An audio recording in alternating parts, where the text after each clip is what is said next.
Hello everyone, welcome again on the YouTube channel of Udit pharmacy. मेरा नाम है आशीष राय। तो आज हम डिस्कस करेंगे फार्मास्यूटिकल केमिस्ट्री के कुछ इंपॉर्टेंट एमसीक्यूज के बारे में जो कि मैंने चैप्टर 4 से ऑप्ट आउट किए। ठीक है, तो आज चैप्टर 4 के कुछ इंपॉर्टेंट एमसीक्यूज जो आपके एग्जाम पॉइंट ऑफ व्यू से बहुत ही इंपॉर्टेंट है, उसके बारे में आज हम डिस्कस करेंगे। तो चलिए डिले नहीं करते हैं, आगे बढ़ते हैं। तो अगर आप अपना सिलेबस आपके पास होगा तो अगर आप उसमें देखेंगे तो चैप्टर नंबर 4 का हेडिंग ही है introduction to nomenclature of organic chemical systems with particular reference to heterocyclic compound containing 3 rings. ठीक है, तो सबसे पहला क्या है, नॉमेनक्लेचर करना। तो अगर हम किसी भी केमिकल कंपाउंड का नॉमेनक्लेचर कर रहे हैं तो जो नॉमेनक्लेचर क्या होता है, नॉमेनक्लेचर का मतलब पता है? नॉमेनक्लेचर का ही मतलब होता है कि किसी भी केमिकल कंपाउंड को हम उसका नामकरण करते हैं। ठीक है, तो नाम देना किसी भी केमिकल कंपाउंड को उसे बोलते हैं नॉमेनक्लेचर। तो जो यूनियन, जो लोग मिलके ये नाम डिसाइड करते हैं उस उन्हें बोलते हैं आईयूपीएसी। ठीक है, तो पहला क्वेश्चन आपका क्या बन सकता है, आईयूपीएसी का फुल फॉर्म ही क्या है, आप यही बताइए कि आई से क्या होता है, यू से क्या होता है, पी से क्या होता है, ए से क्या होता है, सी से क्या होता है। ठीक है, तो आईयूपीएसी का यहाँ पे मैंने इमेज डाला है, ये आपको हेल्प नहीं मिलेगा लेकिन यहाँ से आप इसको लर्न कर सकते हो। आई से इंटरनेशनल, बिल्कुल विदेशी, ऐसे याद कर सकते हैं। यू से यूनियन, ओ यहाँ पे ऑफ, एक ऐसे यूज हुआ है वर्ड रिलेट करने के लिए। तो आई से इंटरनेशनल, यू से यूनियन, पी से प्योर, एंड ए से एंड नहीं है, ए से अप्लाइड है। ठीक है, और केमिस्ट्री। तो international union for pure and applied chemistry is the right answer. ठीक है, तो अगर हम यहाँ देखें तो international union of pure and applied chemistry, Indian union नहीं है, बिल्कुल ये इंटरनेशनली कहीं भी कोई रिसर्च हो रहा है जो आईपीएससी नॉमेनक्लेचर किया जाता है किसी भी केमिकल कंपाउंड का, वो इसी आधार पे किया जाता है। ठीक है, तो आईयूपीएससी का फुल फॉर्म आप जरूर याद कर लीजिएगा। ओके, चलिए नेक्स्ट क्वेश्चन में आते हैं जो कि है क्वेश्चन नंबर 2। क्वेश्चन नंबर 2 अगर हम देखें तो आपके सिलेबस में देखिए जनरल फार्मूलाज पे क्वेश्चंस आ सकते हैं। तो जनरल फार्मूला अल्केन का क्या है, अल्कीन का क्या है, अल्काइन का क्या है। ठीक है, अगर आप पढ़े होंगे तो आपके चैप्टर में आपके सिलेबस में दिया है कि general formula of alkane, alkyne, alkyne, organic compounds के बारे में पूछा है। तो ये तीन आपको जनरल फार्मूला बिल्कुल मुंह जुबानी याद होनी चाहिए। ठीक है, तो अल्केन को हम कैसे डिटेक्ट करेंगे कि ये अल्केन का फॉर्मूला, ये अल्कीन का, ये अल्काइन का। ठीक है, तो चलिए मैं यहाँ पे फॉर्मूले लिखे हैं लेकिन इसको प्रूव कैसे करेंगे वो मैं आपको बताता हूँ। ठीक है, तो अल्केन की जगह अगर हम एन की जगह सब में 2 रखते हैं, ये तीनों फॉर्मूलाज में देखते हैं। तो अल्केन में क्या 2 रखे तो C2H2 इंटू 2 प्लस 2 क्या हो जाएगा, C2 2 इंटू 2 4 प्लस 2 6 H6। ठीक, तो अगर हम इसका वो बनाते हैं, स्ट्रक्चर बनाते हैं, तो एक कार्बन इधर, एक कार्बन इधर। ठीक, 1 2 3, एक कार्बन चार बॉन्ड बनाता है, 1 2 3। तो हाइड्रोजन हाइड्रोजन हाइड्रोजन, फिर यहाँ पे हाइड्रोजन हाइड्रोजन हाइड्रोजन हुआ, कोई भी डबल बॉन्ड नहीं, हर जगह सिंगल बॉन्ड। तो इसके लिए अगर कोई भी डबल बॉन्ड या ट्रिपल बॉन्ड प्रेजेंट नहीं है तो उस कंपाउंड को हम नाम देते हैं क्या, उस कंपाउंड को देते हैं एल्केन्स। ठीक, अब हम रखते हैं दूसरे वाले में, एल्कीन में अगर हम n की जगह 2 रखें तो क्या देखिए क्या बनता है, C2H2 इंटू 2, तो C2H4 बना ये।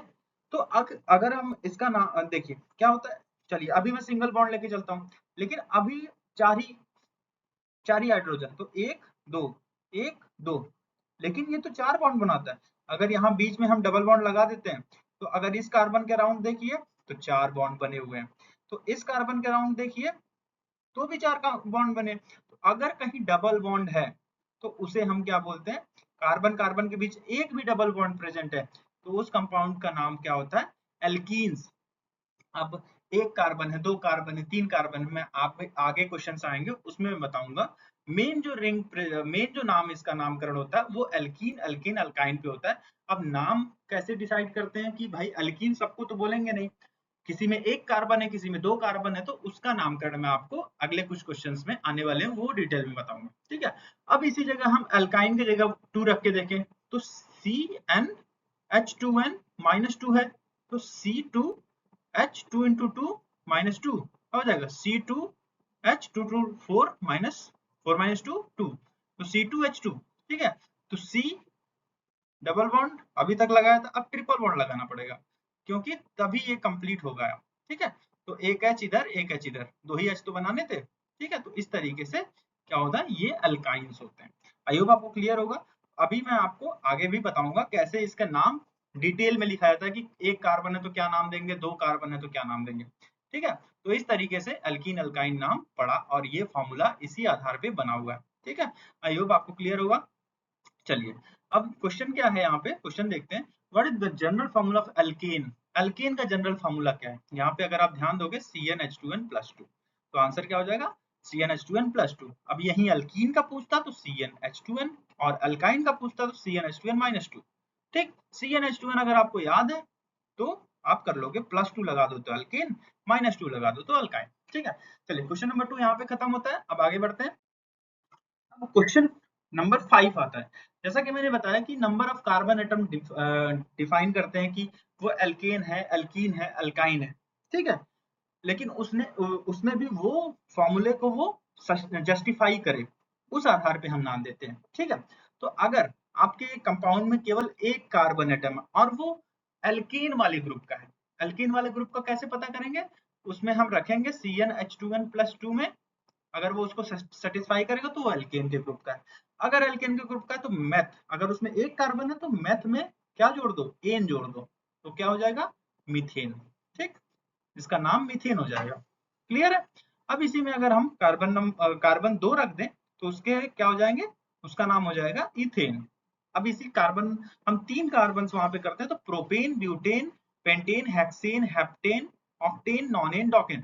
तो मेरा कहने का मतलब है, अगर आपको कार्बन के 10 नंबर तक आपको सब नाम इसके याद हो जाते हैं कि meth, eth, prop, but, pent, hex, hept, oct, non, dec, ये 10 नाम अगर आपको याद होते हैं तो आप इस चैप्टर से कहीं से भी आपको ऐसे नामकरण करने को आ जाए तो बहुत आसानी से कर लोगे। बस ये 10 नाम याद कर लो, meth, eth, prop, but, pent, hex, hept, oct, non, dec, ठीक है। अब इसी तरीके से अगर वो जस्टिफाई करता है CnH2n को केवल, तो मिथीन, इथीन, प्रोपीन, ब्यूटीन, पेंटीन, इस तरीके से नाम होगा। अब वही जस्टिफाई करता है CnH2n-2 अल्काइन ग्रुप को, तो मिथाइन, इथाइन, प्रोपाइन, ब्यूटाइन। वैसे मिथाइन होता नहीं है, ठीक है, इथाइन से ही शुरू होता है। Propyne, butyne, pentyne, hexyne, heptyne, ऑक्टाइन, नॉनाइन, डेकाइन, ठीक है। इस तरीके से 11 12 का भी होता है अनडेक, डोडेक, ट्राइडेक, टेट्राडेक। तो आपको 10 तक ही याद रखना है, उतने में आपका काम चल जाएगा, ठीक है। तो आप 10 तक याद कर लीजिए। बाकी अब इस क्वेश्चन में वापस आते हैं। 5 carbon atom are indicated by what. 5 carbon atom के सामने देखिए क्या लिखा है, ये देखिए पेंट। तो इसका राइट आंसर क्या हो जाएगा, पेंट। ऐसे क्वेश्चंस बन सकते हैं कि अगर 4 एटम है, 5 एटम है, 10 एटम है, 8 एटम है, तो उनके नाम क्या होते हैं, वो शुरुआत के नाम क्या होते हैं, meth, eth, prop, but, paint, ठीक है। समझे क्यों मैं इसको याद कराने की कोशिश कर रहा हूँ। तो आप इसको लर्न कर लो, लिख लो कहीं, ठीक है, वो आपको ज्यादा आसानी से लर्न होगा कि आप बार बार एक ही जगह देखते रहो, कहीं चिपका लो दीवार पे, ठीक है। चलिए, क्वेश्चन नंबर 3 में कोई डाउट नहीं होगा, अगर आपको डाउट है तो आप कमेंट सेक्शन में बता सकते हैं, ठीक। चलिए, अब क्वेश्चन नंबर 4 में आते हैं। क्वेश्चन नंबर 4 है, एक ऐसा unsaturated hydrocarbon containing A triple bond, जैसा मैंने पहले बता दिया था, अगर एन है तो वहां पे क्या होगा, सिंगल बॉन्ड बनेगा।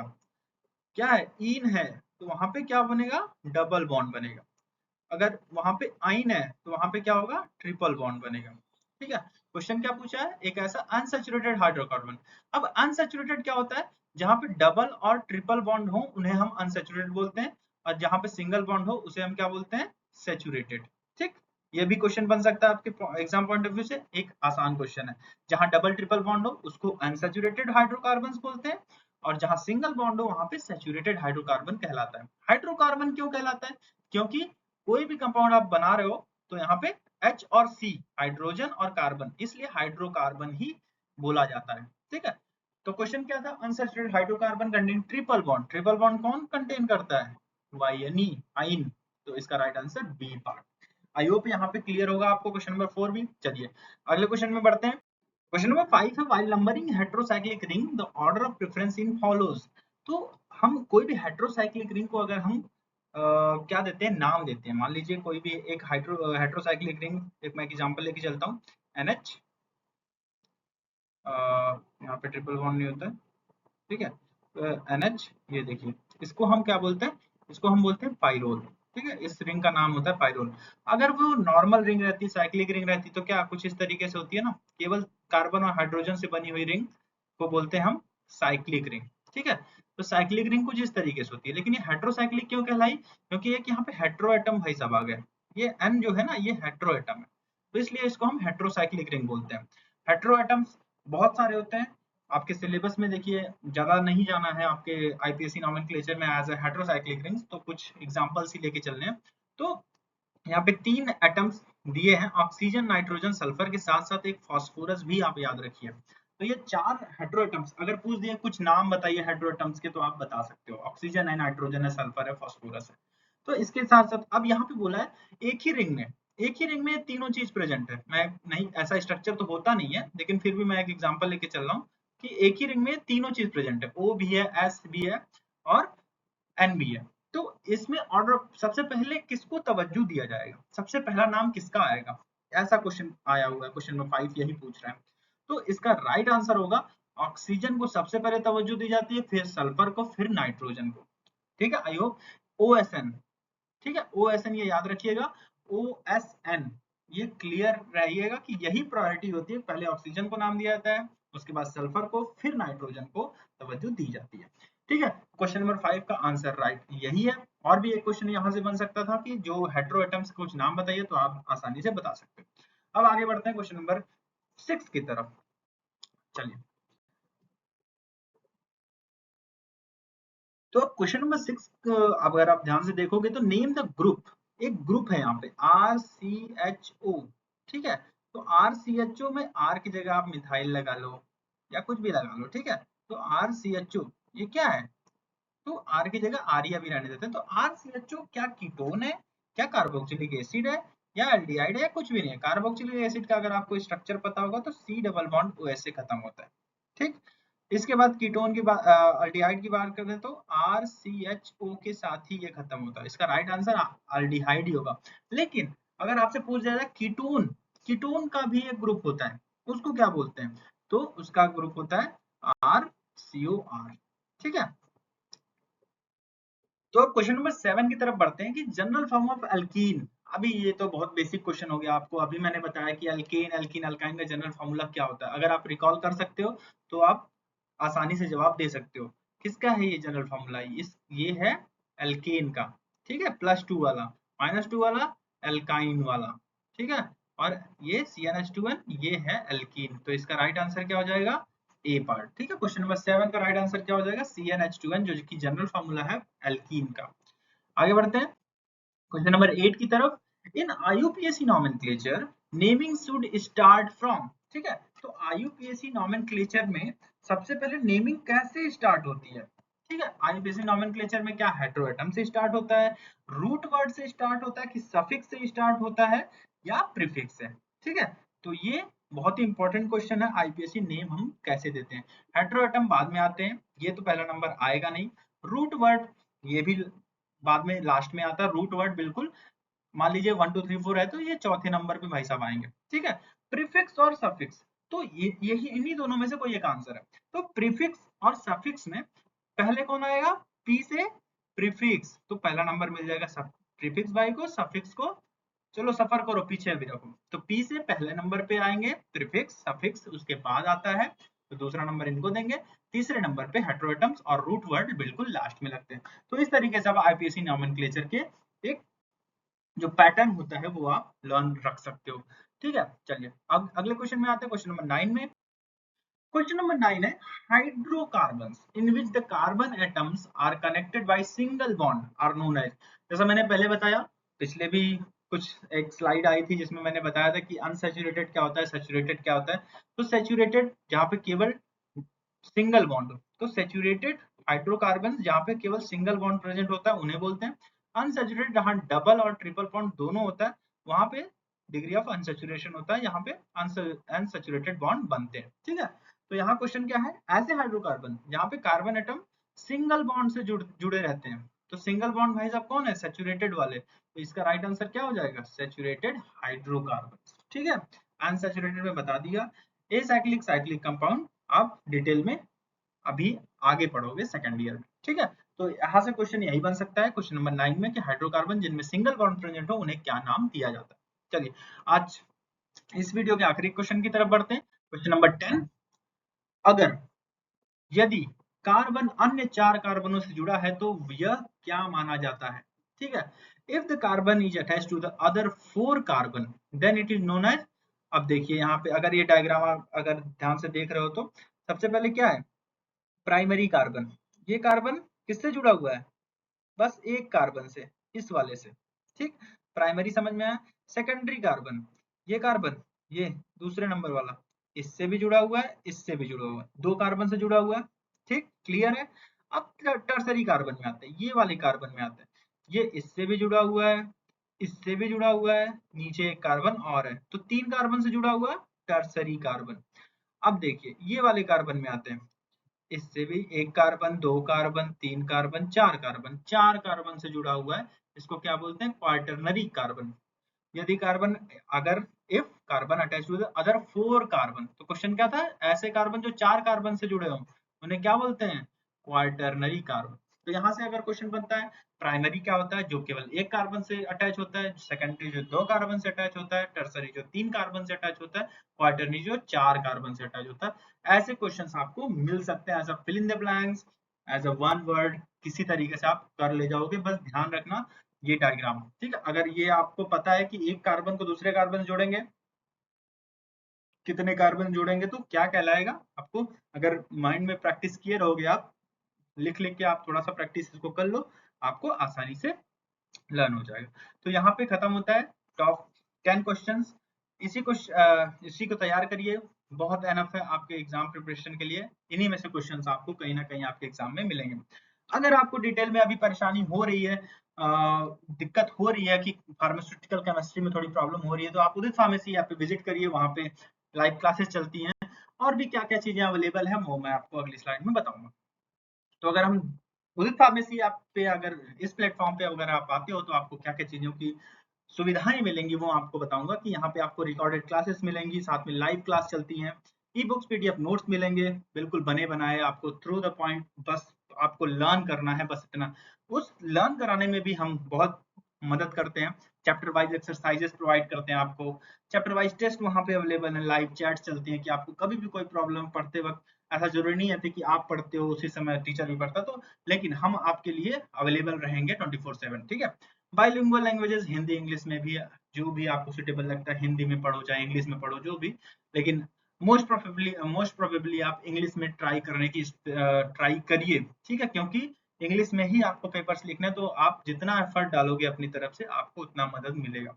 Complete 5 subject D pharma first year, complete 6 subject D pharma second year के अवेलेबल हैं at the genuine price cost of 1499। ठीक है, इसके साथ साथ अगर आपको देख के पढ़ने में टाइम लगता है या आप बुक से पढ़ना चाहते हो तो हार्ड कॉपीज भी अवेलेबल हैं उदित फार्मेसी ऐप पे। वहाँ पे थ्योरीज प्लस मॉडल पेपर भी आपको मिलेंगे, थ्योरी पहले पढ़ा जाएगा, लास्ट में कुछ कुछ आपके मॉडल पेपर भी लास्ट में है, तो आप इसको मंगा लीजिए। सारे चैप्टर केवल डी फार्मा फर्स्ट ईयर के लिए स्टडी मटेरियल प्रेजेंट है। अगर आप साथ में साथ online test series D pharma exam की तैयारी कर रहे हो तो आप यहाँ पे ज्वाइन कर से आपको एमसीक्यू सारे सब्जेक्ट के अवेलेबल है, अनलिमिटेड अटेम्प्ट, आप जितनी बार ट्राई कर सकते हो, अटेम्प्ट करो उसको। सारे क्वेश्चन जो बने हुए हैं पीसीआई सिलेबस के आधार पे ही बने हुए हैं। एज जेन्युइन प्राइस कॉस्ट इसकी कोर्स प्राइस है 499। तो अगर आपको उदित फार्मेसी ऐप पे आना है तो आपको क्या करना होगा वो मैं बताऊंगा। सबसे पहले आप स्टेप 3 स्टेप में आप उदित फार्मेसी को एक्सप्लोर कर सकते हो। उदित फार्मेसी क्लासेस को प्ले स्टोर पे सर्च करो, या ये हमारा लोगो है इसको आप इंस्टॉल करो, वेरीफाई करो फोन नंबर से, इसके बाद अपना नाम डालो, अपना ईमेल आईडी डालो, आप स्टार्ट हो जाओ। अब जैसे ही ओपन करोगे यहाँ पे स्टोर सेक्शन होगा, आपको जो भी कोर्स परचेज करना है यहाँ पे परचेज कर सकते हो। इस बीच आपको कहीं भी कोई प्रॉब्लम आती है तो इस हेल्पलाइन नंबर पे आप कॉल कर सकते हो, सुबह 8 से शाम के 6 बजे तक आपको पूरी मदद की जाएगी। तो आशा करता हूँ ये वीडियो आपको हेल्पफुल होगा आपके एग्जाम के लिए, आपको अच्छा लगा हो तो लाइक करिए, सब्सक्राइब करिए। Thank you so much.